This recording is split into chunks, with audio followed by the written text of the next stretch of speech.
사성제라고 하는 주제를 가지고 여러분과 대화를 나누고자 합니다.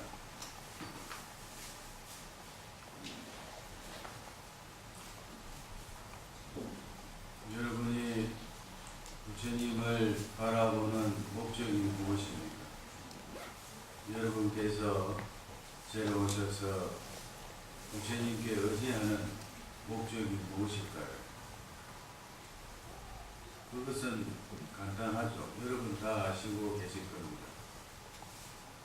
우리가 가지고 있는 고통에서 벗어나서 행복을 얻기 위해서 우리는 부처님을 바라보는 것입니다. 부처님을 바라보는 목적을 이고등락이라고 하는 말로 자주 표현을 합니다. 고통에서 떠나서 행복을 얻는 것. 이것이 바로 우리가 부처님을 바라보는 목적입니다. 여러분 잘 아시다시피 부처님 시달타 태자께서도 출가하시기 전에 먼저 당신 자신이 가지고 있는 고통에 대해서 많은 성찰을 하셨습니다. 왜 태어나고 늙고 병들고 죽어가는 것이 있는가? 왜 강한 자가 약한 자를 잡아먹는 약육강식의 세계에 와 있는가? 라고 하는 자기 자신의 현실에 대해서 시달타 대자는 많은 고민을 하고 발등을 하신 끝에 그 문제를 해결하시기 위해서 출가를 하셨죠. 그것처럼 우리가 결국은 부처님을 바라보는 목적이 내가 가지고 있는 고통에서 빨리 벗어나서 행복을 얻는 것이 목적이기 때문에 먼저 그 목적을 이루려면 자기 자신에게 어떠한 문제가 있고 어떠한 고통이 있는지에 대해서 깊은 성찰을 해야 됩니다. 나에게 태어나고 늙고 병들고 죽어가는 고통이 있는 것은 당연하죠. 그것을 시달타 태자께서도 같이 고민을 했던 문제입니다. 그뿐만 아니고 이 세상을 살아가는 많은 사람들이 물질적인 고통, 정신적인 고통, 인간적인 고통, 많은 고통을 안고 삽니다. 그 고통을 해결하기 위해서 우리는 부처님을 바라보고 불자가 된 것입니다. 그렇지 않습니까? 그러면은 그 고통을 해결하기 위해서는 어떻게 해야 될까요? 부처님의 가르침은 탁상공론을 하는 가르침이 아니기 때문에 아주 현실적입니다. 불교는 자기 자신에게 어떤 문제가 있는지, 어떤 고통과 고난이 있는지 스스로가 자기의 문제점에 대해서 깊은 성찰과 반성을 통해서 자기 자신에게 어떤 문제가 있는지, 어떤 고통이 있는지 자기가 자기 정신으로 스스로 분명하게 알아야 되는 것입니다. 다른 사람이 와서 당신에게 이런 문제가 있다, 당신에게 이런 여러 가지 좋지 못한 고난을 가져오는 원인이 있다, 이런 이야기를 다른 사람에게 듣는 것보다 자기가 자기 정신으로, 자기 마음으로, 자기 의식으로 자기 자신에게 어떠한 문제가 있는지, 어떠한 고난과 고통이 있는지를 먼저 그대로 사실대로 분명하게 아는 것, 그것이 바로 고성제입니다. 따라서 해보실까요? 고성제. 고성이라고 하는 고통 고자죠. 그런데 왜 성스러울 성자가 붙었을까요? 제자는 진리죠. 성스러운 진리다. 왜 고통이 성스러운 진리일까요? 그것은 바로 자기가 자기 자신에게 어떠한 문제가 있고 고통을 야기하는, 고통을 일으키는 원인이 어떠한 원인이 있는지에 대해서 자기 스스로가 덧붙이지도 않고 빼지도 않고 사실 그대로 있는 모습 그대로 알아내기 때문에 있는 모습 그대로 알아차리고 인식을 하고 분명하게 아는 것이기 때문에 성스러운 것입니다. 여러분, 성스러운 것은 무엇이 성스러운 것입니까? 거짓말하지 않는 것이 성스럽고 정직한 것이 성스러운 것이거든요. 자기 자신에게 자기를 왜곡시키지 말고 자기 자신을 기만하지 말고 자기가 가지고 있는 고난과 고통을 해결하려고 하면 먼저 자기 자신에게 어떤 문제가 있는지 고통을 일으키는 원인이 어떤 원인이 있는지 어떤 문제가 있는지에 대해서 조금 더 덧붙이지도 않고 빼지도 않고 있는 그대로 정직하게 사실대로 정확하게 파악을 합니다. 그렇기 때문에 그것을 성스럽다고 하는 것입니다. 사람이 진실하면 성스러워지는 것입니다. 그렇지 않습니까? 자기를 속이지 않고 자기 자신에게 어떤 문제가 있는지 어떤 고난이 있는지 정확하게 사실대로 파악을 해서 알아내는 것, 그것이 바로 고성제입니다. 지금 여러분이 가지고 있는 여러 가지 고난과 고통을 해결하고 싶으시다면 반드시 먼저 자기 자신을 돌이켜보고 나에게 어떠한 문제가 있는지에 대해서 깊은 성찰을 통해서 반성을 하고 깨달아서 자기에게 어떤 문제가 있는지에 대해서 스스로가 정확하게 인식을 하고 파악을 해야 되는 것입니다. 예컨대 어떤 사람이 위장이 아픈데 그 위장병을 고치려면 병원에 가서 내시경을 해서 정확하게 의사가 보고 위염인지 위궤양인지 어떤 병인지를 정확하게 파악하고 난 다음에 비로소 그의 합당한 처방이 내려지잖아요. 그죠? 그런데 자기 내면에 위가 아프다고 해서 아이고 자기가 지게짐자고 아이고 뭐 위험이다 이렇게 생각가지고 자기 임의대로 약국에 가서 약이나 타먹고 해서 나중에 악화가 돼서 가보니까 위험이 아니고 암이더라. 맞아. 그 사람은 암 때문에 죽을 수가 있는 것이죠. 그 사람은 위장병을 고치지 못하는 것입니다. 왜? 자기가 가지고 있는 위장의 그 병이 어떤 병인지를 정확하게 파악을 하지 않았기 때문에 고치지 못한 것이죠. 고성제라고 하는 것은 여러분 아주 중요합니다. 불교를 이해하는 데 있어서 이 고성제, 자기가 가지고 있는 고난과 고통, 자기에게 어떤 문제가 있는지, 자기에게 어떤 잘못된 점이 있는지 자기 자신을 반성하고 돌이켜보아서 자기의 문제점을 철저하게 빼지도 않고 더하지도 않고 있는 그대로 사실대로 정직하게 성스럽게 파악을 하는 그 사람은 반드시 자기가 가지고 있는 고난과 고통을 해결할 수 있는 사람인 것입니다. 그것이 바로 고성제인 것입니다. 여러분 고성제 배웠죠, 그죠? 사성제 아시죠? 그래서 불교를 이해함에 있어서 이 고통이라고 하는 개념 아주 중요합니다. 두가라고 해서 두가 아주 중요한 것입니다. 시달자 태자도 왜 나중에 부처님이 되셨습니까?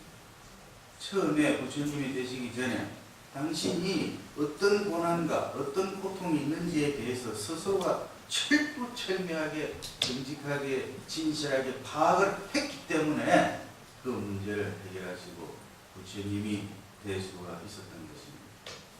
그래서 이 고성제라고 하는 것은 정말 중요하죠, 여러분. 자, 그 다음에 집성제라고 하는 것이 있습니다. 여러분, 내가 어떠한 고난이 있고 어떤 고통이 있고 나에게 어떤 문제가 있는지에 대해서 정확하게 알았다면 그 다음 단계는 자연스럽게 어떠한 생각이 일어나겠습니다. 아하, 내가 알고 보니까 이런 문제가 있었구나. 나에게 이런 고난이 있었구나. 나에게 이런 고통이 있었구나. 나에게 이런 아픔이 있었구나. 나에게 이런 문제가 있었구나. 자기 자신에게 어떠한 문제가 있고 어떠한 고난이 있는지를 정확하게 파악을 하고 나면 자연스럽게 어떤 생각이 일어나냐면은 이 고통이 어디에서 왔을까? 도대체 나에게 이러한 고통이 있는데 이러한 고통이 일어나게 된 원인이 무엇일까? 자기에게 그런 고통이 오게 된 원인에 대해서 자연스럽게 살펴보게 되는 것입니다.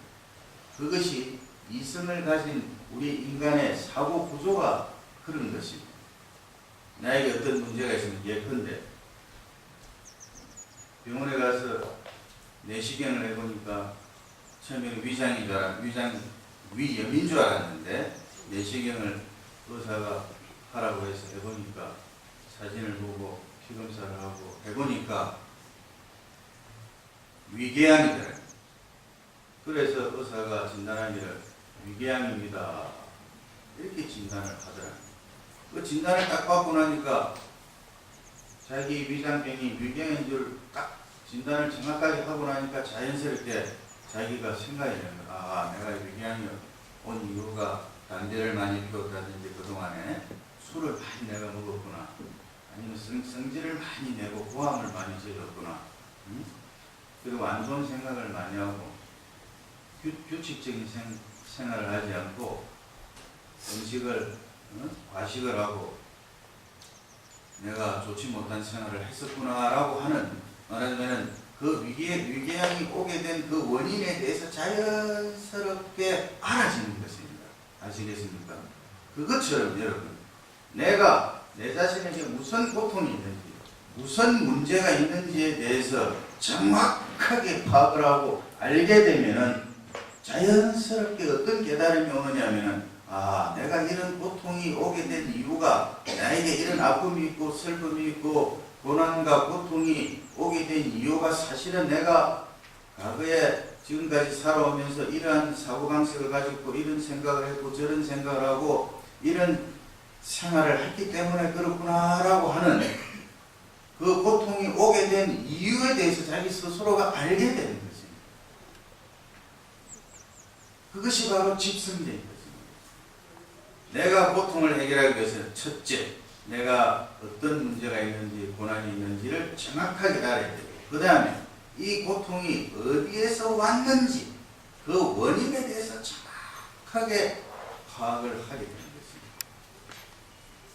그 원인을 알고 나니까, 아, 그러면 그 원인만 제거하면은 그 고통은 사라지는 것이죠. 예컨대 위궤양이 온 사람이 자기가 위궤양이 온 원인을 살펴보니까 술을 많이 먹고 밥을 규칙적으로 먹지 않고 운동도 하지 않고 나쁜 생각을 하고 담배를 많이 피고, 아, 이것이 나에게 위궤양이 온 원인이더라 라고 하는 사실을 정확하게 파악을 하면 자연스럽게 그 사람에게 어떤 깨달음이 옵니까? 그러면 내가 술 많이 안 먹고 밥을 규칙적으로 먹고 성질 안 내고 겸손하고 올바른 행동을 하면은 그러면 위궤양은 사라지겠구나라고 하는 사실을 알아요, 몰라요?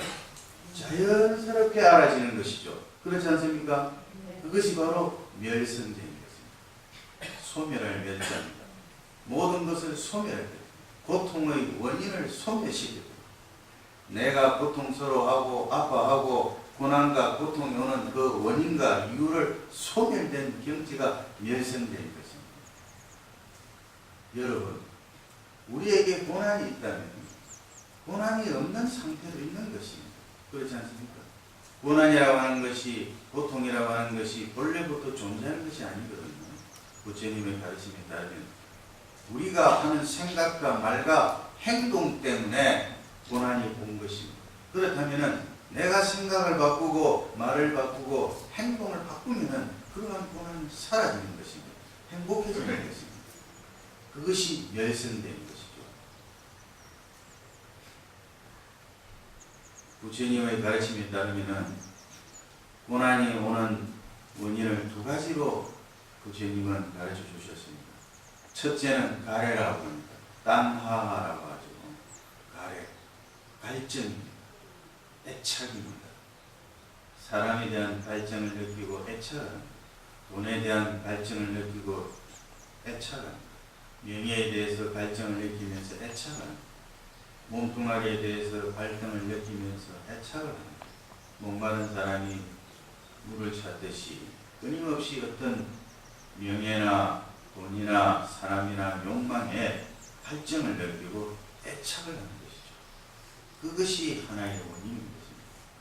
그래서 고난과 고통을 벗어나려고 하면은 여러분 애착을 좀 버려야 됩니다. 욕망을 조금씩 줄여야 됩니다. 육체적인 욕망도 좀 줄이고 정신적인 욕망도 좀 줄이고 다 줄일 수는 없지만 욕망을 줄이려고 조금씩 애써야 됩니다. 그래야만 고통이 사라지는 것이죠. 그 다음에 고통이 오는 원인을 부처님께서는 무명이라고 하셨습니다. 무명 아시죠? 없을 못자에 밝을 면자도 박지 않다는 것입니다. 부처님의 진리에 박지 않는 것이 어두운 것입니다. 부처님의 가르침 사성제에 어두운 것입니다. 팔정도에 어두운 것입니다. 12연기에 어두운 것입니다. 부처님에게 기도하는 방법에 대해서 어두운 것입니다. 부처님에게 예배하는 방법에 대해서 어두운 것입니다. 부처님 경전에 대해서 어두운 것입니다. 부처님을 섬기는 방법에 대해서 어두운 것이죠. 그 어두운 사람이죠. 그것이 무명인 것입니다.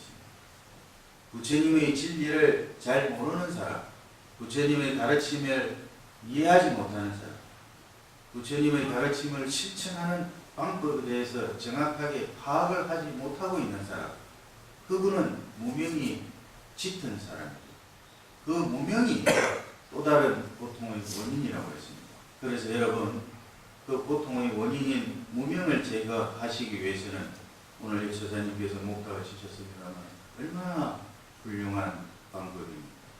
부처님 진리에 밝아지는 길이죠. 부처님 경전을 공부하면 부처님 경전에 대해서 밝아지는 것이죠. 오늘 스님에게 사성제 법문을 들으면 이 사성제 진리에 대해서 밝아지는 것이죠. 여러분이 일요일마다 오셔서 법문을 들으면 부처님 가르침에 대해서 밝아지는 것이죠. 밝은 사람이 되는 것이죠. 그래서 무명을, 어두운 무명을 타파하고 밝은 광명의 세계, 진리의 세계로 나아가기 때문에 고통에서 벗어날 수가 있는 것입니다. 그래서 고통의 원인인 가래와 무명이 바탕이 되어서 그것이 원인이 되어서 여러 가지 고통을 일으키는 생각과 말과 행동을 함으로써 우리는 고통을 받고 있는 것입니다. 그래서 그 고통의 원인만 제거하고 소멸시켜버리면 우리는 고통이 없어지는 것입니다. 우리는 행복한 존재가 되는 것입니다. 멸성제를 통해서 소멸할 멸자입니다. 멸성제를 통해서 우리는 행복해질 수가 있고 우리가 가지고 있는 모든 고통에서 벗어나서 참다운 사람, 행복을 누리는 참다운 사람이 될 수가 있는 것입니다. 자, 그러면은 여러분 아시다시피 부처님의 가르침은 원래부터 인간의 운명이나 삶이 확정되어 있다고 보지 않는 것입니다. 사람이 태어나면서 신분이 확정이 된다든지 피부색으로 인해서 그 사람의 신분이 확정이 된다든지 남성이나 여성 성의 분별에 의해서 그 사람의 인생이 확정이 된다든지 이것은 부처님의 가르침이 아닌 것입니다.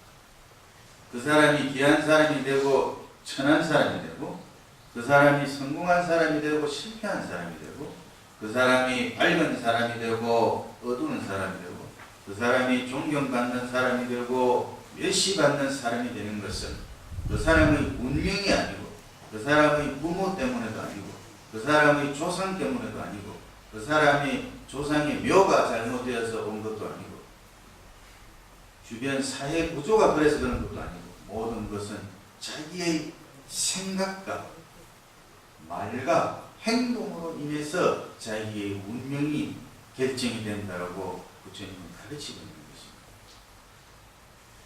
그래서 일체 유심자라고 하는 말씀 아시죠? 모든 것은 내 마음이 확정을 짓는 것입니다. 내 마음이 나의 삶을 확정짓는 것입니다. 내가 나의 주인공인 것입니다. 어느 누구도 나를 방해할 수 없고 나를 해코지 할 수 없고 나를 도외시할 수 없고 나를 무시할 수 없는 것입니다. 내가 나의 주인공이고 내가 내 삶을 만들어가고 내 운명을 창조해가고 만들어가는 창조자고 주인공인 것입니다. 이것이 부처님이 가르칩니다. 심지어는 여러분 잘 아셔야 되는 것이 시달다 태자께서 어머니 오른쪽 옆구리를 헤집고 나오시면서 한 손은 하늘을 가리키고 한 손은 땅을 가리키면서 천상천하 유아 독존이라고 하신 말씀을 하셨죠. 하늘 위나 하늘 아래나 나 홀로 가장 존귀하고 가장 위대하다. 이것은 무엇입니까? 부처님이 가장 위대하고 그대들은 위대하지 않다 이런 뜻입니까? 그런 뜻이 아니죠. 이 말은 무슨 뜻이냐면은 우리 개개인이 가지고 있는 불성, 부처님의 성품, 우리 개개인이 본래부터 가지고 있는 부모에 의해서 온 것도 아니고 뒤에 무슨 어떤 무엇이 있어가지고 그것으로 인해서 온 것도 아니고 하늘에서 땅에서 온 것도 아니고 본래부터 나에게 본래부터 있는 내가 가지고 있는 위대한 존엄성, 디그니티, 존엄성이죠. 내가 가지고 있는 본래의 그 위대한 존엄성은 이 세상에 그 어느 무엇에게도 방해받을 수 없고 침해받을 수 없는 위대한 가치가 있고 존엄성을 가지고 있다는 것입니다. 그것을 불성이라고 그러죠. 그래서 파리 니르바나 수타 대반 열강경에 보면은 일체 중생 개유 불성이라는 말씀이 있죠. 일체 모든 중생이 모두가 불성을 가지고 있다. 불성은 뭡니까?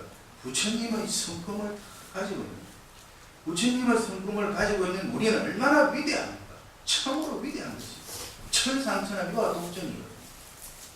자기 자신의 존엄성, 자기 자신의 가치에 대해서 철저하게 믿고 의지하고 절대로 자기 자신을 비하하거나 자기 자신을 낮추거나 자기가 자기 입술로, 자기 음성으로, 자기 마음으로, 자기 생각으로 자기 자신을 비하하고 낮추고 천한 사람으로 만들지 마세요. 이 세상에 많은 죄가 있습니다. 남에게 가서 한 대 때리는 것도 죄지만 남에게 가서 한 대 때리는 것은 나중에 때리고 나서 돈을 물어주거나 정말 미안합니다, 정말 죄송합니다 손을 잡고 사과를 하면은 그 사람이 용서해 줍니다. 그렇죠? 그러나 용서받을 수 없는 죄는 자기가 자기 자신을 보고 나는 바보야, 못난이야, 어리석은 자야, 나는 성공할 수 없어, 나는 빛날 수 없어, 나는 어두운 자고 업장이 무토운 자이기 때문에 행복할 수 없어라고 자기가 자기 생각과 입술과 말로 자신을 비하시키고 천대하는 그 인간은 부처님이 앞에 나오셔도 한 분이 아니고 1000명의 부처님 앞에 계셔도 그 사람을 제거할 수가 없는 것입니다. 가장 큰 죄는 자기가 자기 자신을 비하하고 자기가 자기 자신을 스스로 자기 입술로 못난이로 만드는 행동인 것입니다. 그래서 불교를 배우는 사람, 부처님을 섬기는 사람은 자기 자신의 존엄성에 대해서 확실하게 믿고 의지하고 처음부터 끝까지 철저하게 긍정적인 생각을 하고 밝은 생각을 하고 어두운 생각을 해서는 안 되는 것입니다. 나는 이루어진다. 나는 성공한다. 나는 빛나는 존재다. 나의 남편은 잘 된다. 나의 아내도 잘 되고 아들, 딸, 손자, 손녀 내가 사랑하는 모든 사람은 부처님의 가피에 의해서 모두가 행복하고 잘 될 것이다 라고 하는 스스로가 자기 자신의 가치를 믿고 자기의 삶을 믿고 자기를 따르는 사람을 믿고 자기 자신의 근속을 믿고 자기를 따르는 사람을 믿고 자기 주변을 믿고 모든 것을 믿을 때에 그 사람이 믿는 대로 모든 행복이 성취가 되는 것입니다. 그래서 가엄경에 신시도원 공덕모라고 하는 너무나도 훌륭한 말씀이 있죠. 믿음은 공덕의 어머니다. 여러분이 어떠한 행복을 성취하려면 먼저 믿음이 바탕이 되지 않으면 어떤 것도 이룰 수가 없습니다. 우심불입이라고 했습니다. 믿음이 없으면 불입, 설립자입니다. 설 수가 없는 것입니다. 여러분을 믿으세요. 여러분의 생활을 믿으세요. 여러분의 가족을 믿으세요.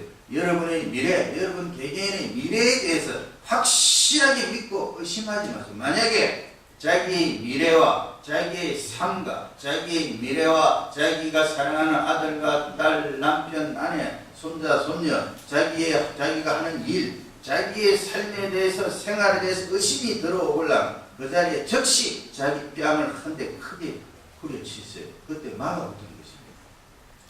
의심이 말인 것입니다. 자기를 믿지 않고 의심하는 그 순간 그 사람에게는 막아붙는 것입니다. 거울을 쳐다보고 자기를 쳐다보고 어떻게 꾸짖으세요. 이놈아 물러가라 하고 뺨을 크게 한 대 치십시오. 그러면 탁 떨어져 버립니다. 그게 잡신이에요. 잡신이 다른 게 잡신이 아니고 번뇌망상이 잡신인 거예요. 자기를 비하하고 자기를 못난이로 만드는 잘못된 생각, 스스로 비굴한 생각, 깨끗하지 못한 생각, 막지 못한 생각, 어리석은 생각, 게으른 생각, 이런 것들이 일어나면은 철저하게 거울을 보고 자신을 보고 객관적으로 자신을 쳐다보면서 자신을 강력하게 꾸짖어야 됩니다. 물러가라. 그러면 탁 물러갑니다.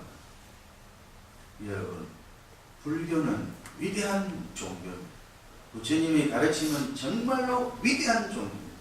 이 우주 역사를 통해서, 인류 역사를 통해서 서가모니 부처님만큼 철두철미하게 자기를 반성하고 돌이켜보고 정직하게 자기를 파악해서 자신의 실체와 정체성, 자기의 모습, 자신의 본래 모습을 완전히 파악을 해가지고 천상과 인간의, 심지어는 신들에게서마저도 예배를 받고 공양을 받는 위대한 부처님이 바로 서가모니 부처님이었습니다. 우리는 그러한 부처님을 바라보고 의지하고 있는 것입니다. 여러분, 시달타 대자가 35세 음력 12월 8일 새벽에 부처님이 되시기 직전에 깨달음을 완전히 성취하기 직전에 천상 6개 6천 마왕 하수니가 80만 건속을 거느리고 부처님의 성도를 방해하려고 부처님이 앉아 계신 보리수 나무 앞에 직접 나타났습니다. 80만의 마구니가 나타났습니다. 10만도 아니고 20만도 아니고 80만의 마구니가 나타나서 온갖 도수를 부리고 요수를 부려가지고 협박을 해가지고 부처님을 그 자리에서 보리수 나무 아래에서 일어나서 돌아가게 만들려고 성도를 방해하려고 애썼습니다마는 결국에는 부처님께서 그 80만의 마구니 건속 항복시켜서 소멸시켜버린 것입니다. 여러분, 이게 무슨 뜻입니까? 이 말씀이 담고 있는 의미는 대단히 의미심장해요. 대단히 큰 뜻을 가지고 있습니다. 80만 마구니 건속은 무엇입니까? 여러분, 부처님은 행복이지만 마구니는 고통인 것입니다. 마구니, 고통의 대상은 마구니지만 80만 건속은 무엇입니까? 80만 개나 되는 우리 중생이, 인류 모든 중생이 가지고 있는 고난과 고통을 의미하는 것입니다. 일체 모든 중생이 가지고 있는 80만이나 되는 그 무수히 많은 고난과 고통을 부처님께서는, 서가모니 부처님께서는 보리수 나무 아래에 앉으셔서 당신을 쳐다보시면서 그 마구니를 완전히 항복시키고 완전히 소멸시켜버린 것입니다. 이 우주에는요, 이제는 부처님께서 오셔가지고, 이 사바세에 오셔가지고 우리 중생이 가지고 있는 80만 건속 마구니가 가지고 있는 모든 고난과 고통을 완전히 제거하고 완전히 소멸시켜버렸기 때문에 사실은 이 세상에 고난과 고통은 존재하지 않는 것입니다, 여러분. 왜? 부처님이 오셔가지고 이미 그 고난과 고통을 완전히 소멸시켜버리고 없애버렸어요. 없습니다. 고난과 고통은. 고통과 고난 있다고 말하지 마세요. 없는 것을 그 사람 입이 만들어내고 있는 것입니다. 이 세상에 고난과 고통 없습니다. 여러분 고난과 고통이 있습니까? 여러분 고난을 겪고 있습니까? 고통을 겪고 있습니까? 없는 겁니다. 고난과 고통은 서가모니 부처님께서 이 세상에 오셔가지고 보리수 나무 아래에서 80만 마구니 건속을 항복시키고 소멸시킬 때에 이미 이 우주에는 고난과 고통은 사라졌습니다. 그런데 왜 어째서 우리 중생이 고난과 고통을 겪고 있습니까? 왜 그럴까요? 그것은 우리가 부처님의 가르침을 믿지 않기 때문입니다. 부처님의 가르침을 의지하지 않기 때문에 그런 것입니다. 이미 부처님이 모든 고난과 고통을 완전히 해결했기 때문에 우리는 부처님을 의지하고 부처님을 따라가기만 하면 그 고난은 사라지는 것입니다. 여러분, 부처님도 하지 못하는 것이 세 가지가 있습니다. 그것이 무엇입니까? 첫째는 확정이 된 업은 확 전생에 지은 죄업으로 금생에 받아야 되는 것으로 완전히 확정이 된 업은 피할 길이 없는 것입니다. 나무를 한 그루 나무를 심었는데 그 나무를 심은 사람이 나무 관리를 잘 못해가지고 나중에 나무가 열매를 맺었는데 열매가 실하지 못하고 병든 열매를 맺었다는 것이죠. 그것은 피할 수가 없는 것입니다. 피할 수가 없는 업인 것입니다. 부처님께서도 피할 수 없는 업이 있는 것입니다. 확정이 된 업은 피할 수가 없고, 그리고 인연 없는 중생은 부처님도 제거할 수 없다고 했습니다. 부처님이 일체 모든 고난과 고통을 다 해결하셨지만은 부처님을 의지하지 않고 부처님을 바라보지 않고 부처님에게 기대지 않고 부처님을 쳐다보지 않고 부처님에게 다가오지 않는 사람은 인연 없는 중생이기 때문에 그 중생을 제도할 수가 없는 것입니다. 부처님의 가피를 입을 수가 없는 것입니다. 세 번째는 이 중생의 세계를, 이 중생 세계를 부처님께서 다 놓칠 수가 없는 것입니다.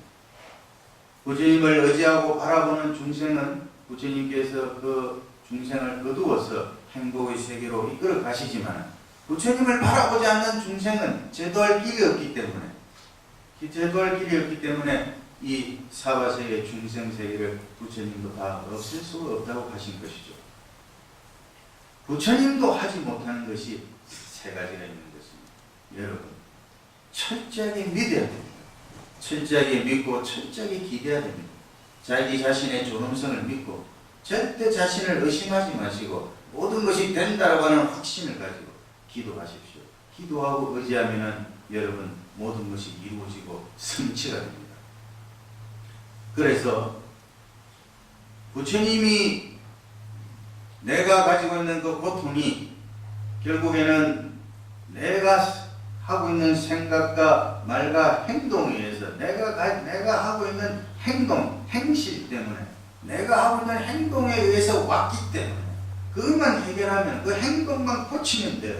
그 생각을 고치고 말을 고치고 몸의 행동을 고치고 신구이 삼업이라고 그러죠. 몸과 입과 생각, 신구이 삼업을 맑게 하고 자기 자신의 행동을 변화를 시키면 되는 것입니다. 여러분. 그러면은 고난은 사라지고 행복이 오는 것이죠. 그것이 바로 도성제인 겁니다. 도성제는 일도자죠. 고통을 해결하는 방법에 대해서 설명하고 있는 것입니다. 연구를 하는 것도 고통을 해결하는 방법이고 그렇잖아요.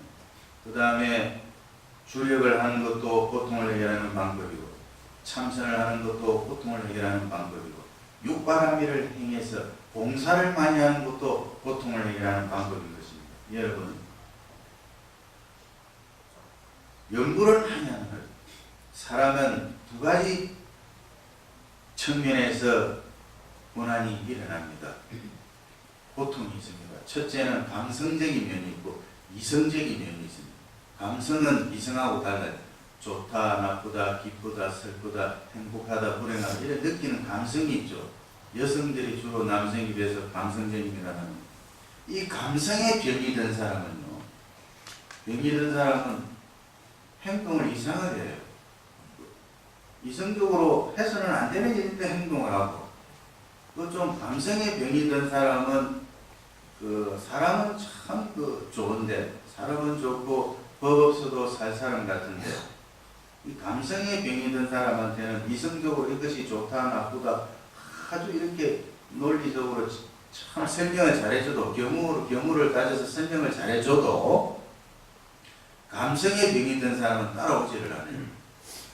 이 감성에 병이 든 사람은 기도를 많이 해야 그 병이 치유가 됩니다.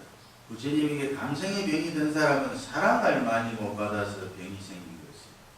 부모나 남편이나 자식이나 아내나 친구나 뭔가 사랑을 못 받아가지고 감성이 병이 되는 것입니다.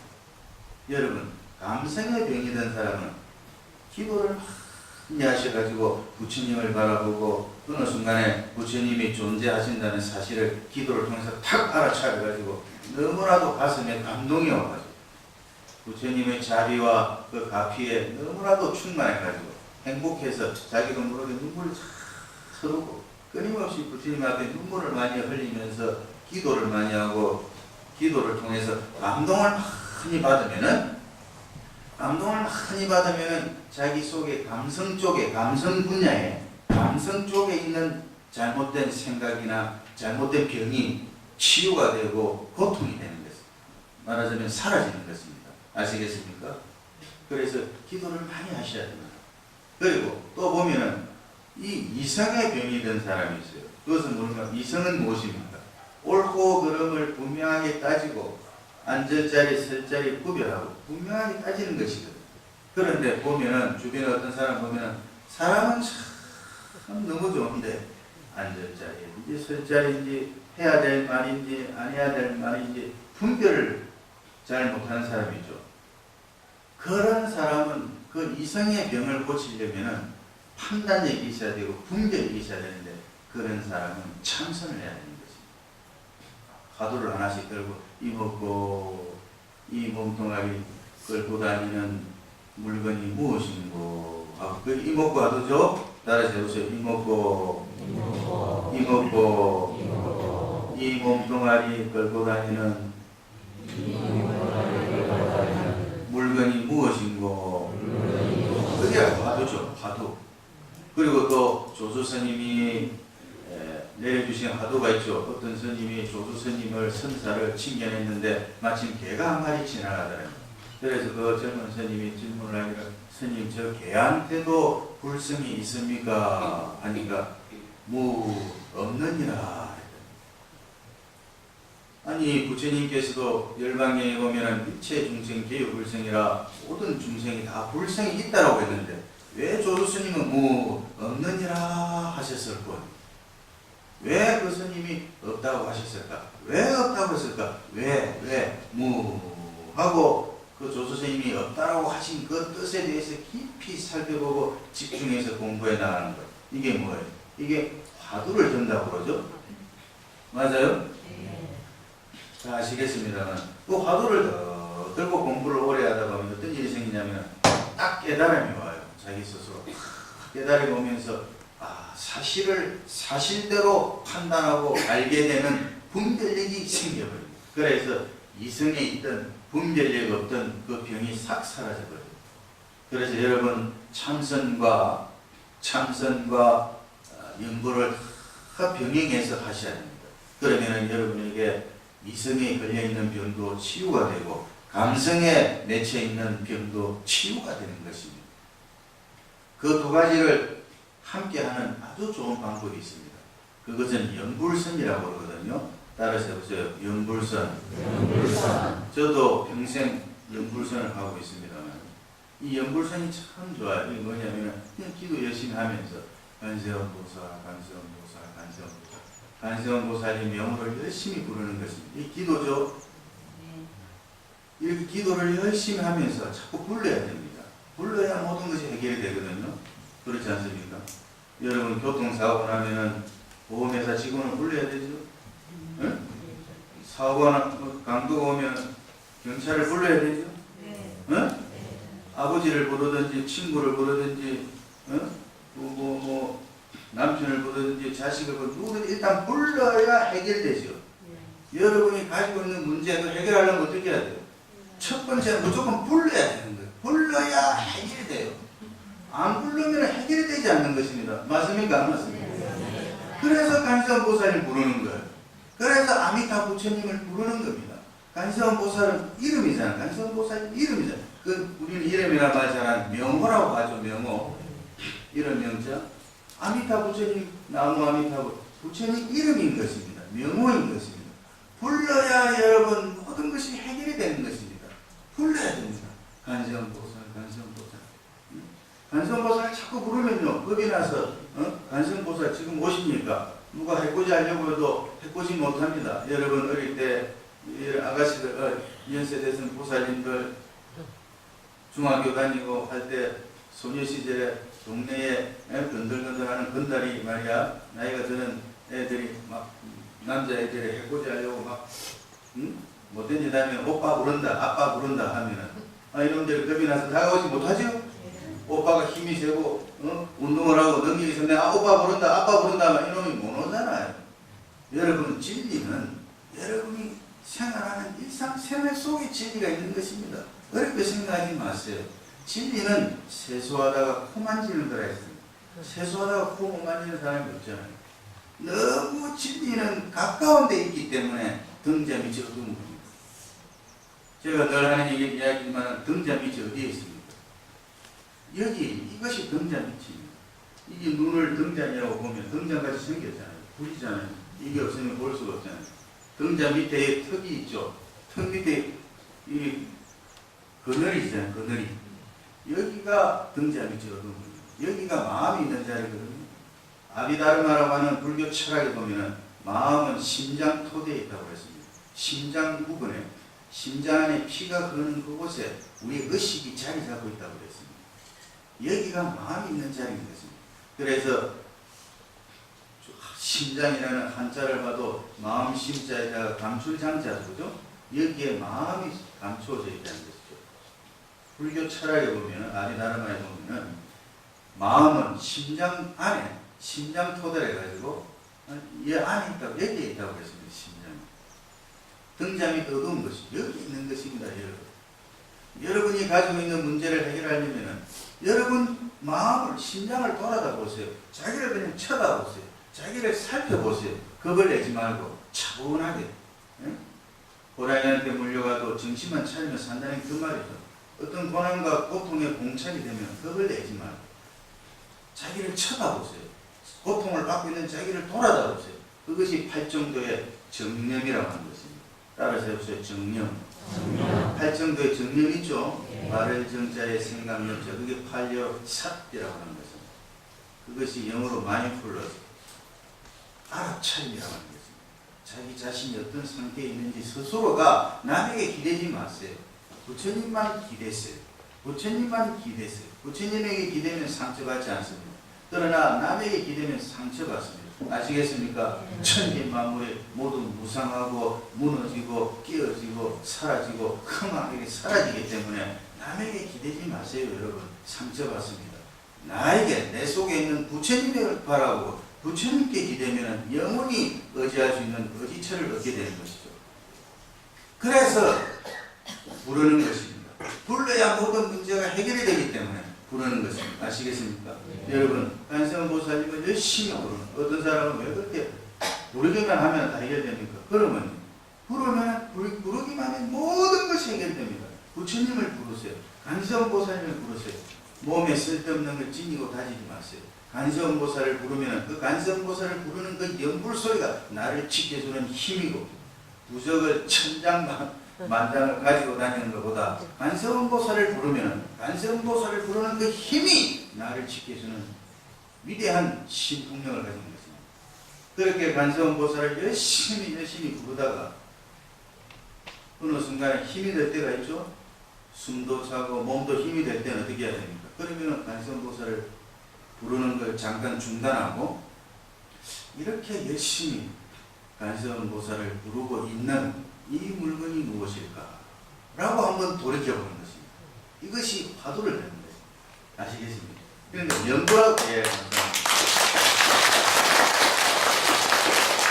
그러니까 연구를 하고 참선을 같이 하는 방법이고, 그렇지 않습니까? 여러분들이 일상생활에 바쁘신데 참선하고 참선 도라니 가서 하려고 하니까 시간이 없잖아요. 연불과 참선을 같이 하는 방법이 바로 이 연불생인 것입니다. 열심히 간성보살을 부르다가 간성보살 열심히 간성보살을 부르다가 이 간성보살을 부르고 있는 이것이 무엇일까? 도대체 무슨 물건이 무엇이 들어가지고 대체 이 간성보살을 이렇게 부를 수가 있을까? 이 간성보살을 부르는 이 물건이 무엇인고 하고 자기를 돌이켜보고 살펴보면 그것이 바로 화두가 되어가지고 참선이 되는 것입니다. 그러다 보면은 그것이 그 화두가 오래되고 시간이 오래 흘러가면은 자연스럽게 그 화두가 익어져가지고 어느 순간 여러분이 탁 하고 여러분 깨달음이 오는 것입니다. 여러분 깨달음은 스님들만의 전유물이 아닙니다. 여러분들 얼마든지 깨달을 수가 있습니다. 여러분들 얼마든지 깨달음을 성취할 수가 있습니다. 잘 알아야 됩니다. 여러분 부처님이 가르치면 깨달음을 통해서만 고통이 해결이 되는 것입니다. 내가 깨닫지 않는 어리석은 상태, 무지한 사람이 행복을 볼 수가 없습니다. 무지는 불행하고 같은 개념이고 지혜는 행복과 같은 개념이지 지혜가 불행이 될 수가 없고 무지가 행복이 될 수가 없는 것입니다. 아시겠습니까? 개념이 분명한 것입니다. 무지한 사람은 불행해지는 것이고 지혜로운 사람은 행복해지는 것입니다. 여러분이 간성보살을 열심히 부르다가 이 간성보살을 부르는 이 물건이 무엇일까? 도대체 이게 마음인가? 이 도대체 이게 모양이 있는 것인가? 색깔이 있는 것인가? 이것이 무엇인가? 하고 이렇게 하다 보면은 오래 탐구하다 보면은 어느 순간에 여러분 분명히 깨달음이 옵니다. 그래서 옛 선사들이 많은 법문을 하셨습니다. 이 물건, 이 연구라는 물건이 무엇인가라고 하는 이목구라고 하는 화두에 대해서 옛 선사들이 소개하기를 특히 금강경 5가에 보면은 아주 좋은 말씀이 있습니다. 나에게 한 물건이 있느니라 이 물건은 모양도 없고 색깔도 없고 빛깔도 없고 불에 들어가도 타지 않고 물에 들어가도 젖지 않고 어머니가 나를 놓을 때 따라 나지 않았고 죽을 때도 따라 죽지 않았어. 천지보다 먼저 있어서 천지 만물이 여기로부터 흘러나오고 삼라만상보다 나중에 있어가지고 일체 만상이 그쪽으로 돌아가서 저 위로는 하늘을 세워놓고 밑으로는 땅을 비우고 밝기로는 백천개의 해와 달보다도 밝고 어둡기로는 칠통보다 더 어둡고 적기로는 겨자씨 속에도 들어가고 크기로는 저 하나사수 삼천대천 세계를 다 먹어놓는다. 볼 적에는 눈에 있고 들을 적에는 귀에 있고 냄새를 맡을 때는 코에 있고 말할 적에는 혀에 있고 물건을 잡을 때는 손에 있고 걸어 다닐 때는 다리에 있는데 이게 무엇일꼬 하고 살펴보니까 보고 듣고 말하고 찾는 데서는 찾을 길이 없더라. 그러나 분명하게 있다면 이 물건이 무엇인고 하고 찾아가는 공부가 바로 참선인 것입니다. 무슨 말인지 아시겠습니까? 조금 전에 이 금강경 5가에서 나온 서문에 나오는 이 말씀을 소개한 것은 여러분이 지금 스님 법문을 듣고 있죠. 스님은 여러분에게 법문을 하고 있죠. 볼 줄 알고 들을 줄 아는 그 물건이 무엇입니까? 지금 이 자리에 와서 앉아 계시죠. 앉아 있을 줄 아는 이 물건은 무엇입니까? 일어서서 돌아갈 줄 아는 그 물건은 또 무엇입니까? 올 줄 알고 갈 줄 알고 친구를 만날 줄도 알고 앉을 줄도 알고 설 줄도 알고 가고 올 줄 아는 그 물건이 무엇입니까?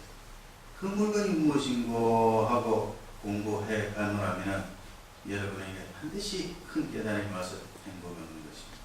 그래서 마지막으로 결론적으로 여러분에게 말씀드리고 싶은 것은 부처님의 가르침은 철저하게 고난을 벗어나서 행복을 얻기 위해서 존재하는 것입니다.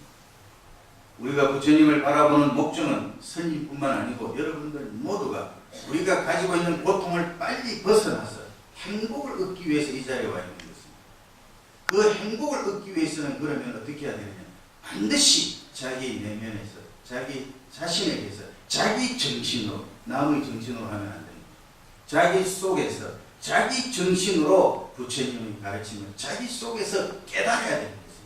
그것을 자기 속에서 깨달음이 왔을 때 깨달음의 체험이 왔을 때에 그 사람의 눈빛은 바뀌고 그 사람의 말투도 바뀌고 그 사람의 행동도 바뀌고 그 사람의 운명도 바뀌어가는 것입니다. 이것이 바로 일체입니다. 오늘 본문은 여기에서 주겠습니다. 대단히 감사합니다.